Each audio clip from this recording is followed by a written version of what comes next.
убактысы келип сонун болуп кетем, зор болуп кетем, көрсөтүп коем деген жигиттер бүгүн өтө көбөйүп атат. Ушул жашына чейин эч нерсе кылган жок, бирок кийин келечекте көрсөтүп коем, али болуп кетем, көрөсүңөр али деген кыйгырыктар көбөйүп атат бүгүн.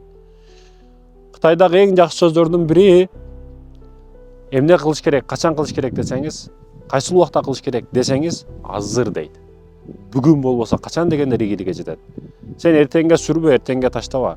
Бүгүндөн башта. Билесиңби, чоң ийгилик дегени ал майда-майда аракеттериңдин жыйындысы дегени. Ийгилик деген ушул дегени. Күн сайын нафсиң менен күрөшкө туура келет. Бир спортсмен болуш үчүн күн сайын сааттап бир убакытты бөлүп коет, ошол убакытты өзү мажбурлап тренировка кылат. Ошол тренировкалардын жыйынтыгында барып 5 жыл дайындалат, 10 жыл дайындалат, анан бир баягы матраска чыгып чемпион болот. Ошо бир чыгып туруп күрөштө жеңиш үчүн ошончо жылдык мээнет.